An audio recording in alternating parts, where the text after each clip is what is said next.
बच्चों, कल हमने पढ़ा क्या पदार्थ अपनी अवस्था को बदल सकता है। तो इसमें बर्फ़ का जल का उदाहरण देख करके हमने समझाया। आज पढ़ते हैं कि पदार्थ पर तापमान परिवर्तन का क्या प्रभाव पड़ता है। जैसे मान लेते हैं कि ठोस है, बर्फ़ ले लिया आपने। ठोस के तापमान को जब बढ़ाया जाता है तो उसके कणों की गतिज ऊर्जा बढ़ जाती है, और जब पदार्थ के कणों की गतिज ऊर्जा बढ़ जाती है तो कण तेज़ी से कंपन करने लगते हैं, तेज़ी से गति करने लगते हैं, और ये ऊर्जा कणों के बीच उपस्थित जो आकर्षण बल होता है, जो कणों को बांधे रखता है, उस आकर्षण बल को पार कर जाती है, और कणों के बीच की दूरी इनकी बढ़ जाती है। तथा ठोस जो है, जब कणों के बीच की दूरी बढ़ जाएगी तो ठोस जो है, ठोस द्रव अवस्था में परिवर्तित हो जाता है, द्रव अवस्था में आ जाता है। जैसे बर्फ़ को इनकी जब गर्म करते हैं, टेम्परेचर देते हैं, तो पानी बन जाता है, द्रव बन जाता है। तो कहता है कि वह जो इनकी टेम्परेचर दिया, जिससे बर्फ़ पानी में कन्वर्ट हो गई, वो इसका गलनांक कहलाती है। मेल्टिंग पॉइंट कहते हैं उसको, उसका गलनांक कहलाती है। इस परिवर्तन को हम संगलन के नाम से भी जानते हैं। बर्फ़ जो है, बर्फ़ का जो गलनांक है 273.16 केल्विन होता है। बर्फ़ का गलनांक 273.16 केल्विन होता है। अब आती है ऊष्मीय ऊर्जा। अब कहता है कि ठोस के गलने की जो प्रक्रिया में तापमान समान रहता है। जब आपने बर्फ़ ली, बर्फ़ को गर्म करना शुरू किया, उस समय थर्मामीटर इनकी से आपने मापा तो उसका तापमान 0 डिग्री सेल्सियस था।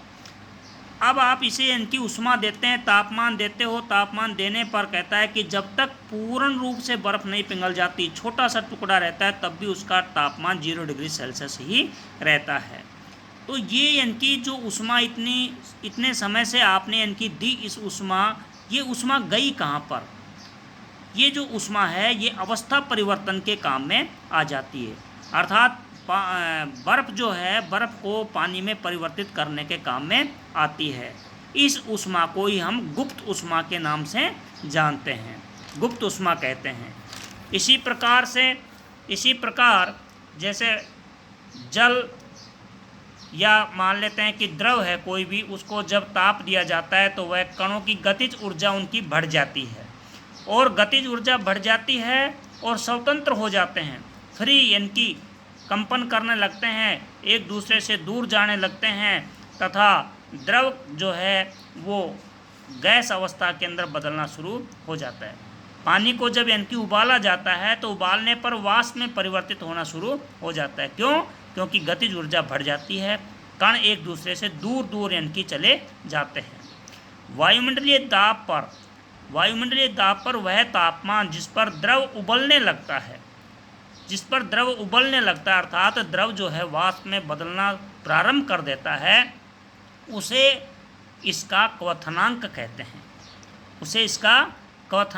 हैं। अतः हम कह सकते हैं कि तापमान बदल करके हम पदार्थ को एक अवस्था से दूसरी अवस्था में बदल सकते हैं। जैसे बर्फ़ का उदाहरण दिया अभी मैंने, बर्फ़ का जल और वाष्प में बदलना। ऐसे एक दूसरा उदाहरण लेते हैं अमोनियम क्लोराइड का, जिसे नौसादर कहते हैं। नौसादर जो है, इसको जब इनकी तापमान दिया जाता है तो ये ठोस अवस्था से सीधा बिना द्रव अवस्था में आए हुए सीधा गैस अवस्था के अंदर चला जाता है। ठोस अवस्था से सीधा गैस अवस्था में चला जाता है। जब इसको इनकी ठंडा किया जाता है तो ठंडा करने पर गैस अवस्था से बिना द्रव में बदले ठोस अवस्था में आ जाता है। तो ऊर्ध्वपातन क्या होता है? इनकी द्रव अवस्था में परिवर्तन हुए बिना, जैसे कि नौसादर का या कि अमोनियम क्लोराइड के बारे में पढ़ा अपन ने, कि द्रव अवस्था में परिवर्तन हुए बिना जब कोई ठोस पदार्थ जो है वो बिना द्रव में बदले सीधे गैस अवस्था में, और गैस अवस्था से वापस सीधे ठोस अवस्था में बदल जाता है, इस प्रक्रिया को ही ऊर्ध्वपातन कहते हैं। अब आता है टेम्परेचर के बाद में दाब का, प्रेशर का प्रभाव। प्रेशर जो है, दाब परिवर्तन का क्या प्रभाव पड़ता है? हम क्या करते हैं कि जब दाब लगाते हैं तो दाब के बढ़ने और तापमान को घटने से, जब दाब बढ़ाया जाता है, तापमान कम किया जाता है, तो गैस जो है वो द्रव में बदल जाती है, क्योंकि कणों के बीच की दूरी कम होती चली जाती है। ठोस CO2 को उच्च दाब पर संग्रहित किया जाता है। ठोस CO2 को हम शुष्क बर्फ भी कहते हैं। जब वायुमंडलीय दाब का माप 1 एटमॉस्फेयर हो तो ठोस CO2 द्रव अवस्था में आए बिना सीधे गैस अवस्था में परिवर्तित हो जाती है। अतः हम कह सकते हैं कि पदार्थ की अवस्थाएं ठोस, द्रव, गैस, 3 अवस्थाएं हैं। पदार्थ की अवस्थाएं दाब और तापमान के द्वारा तय की जाती हैं।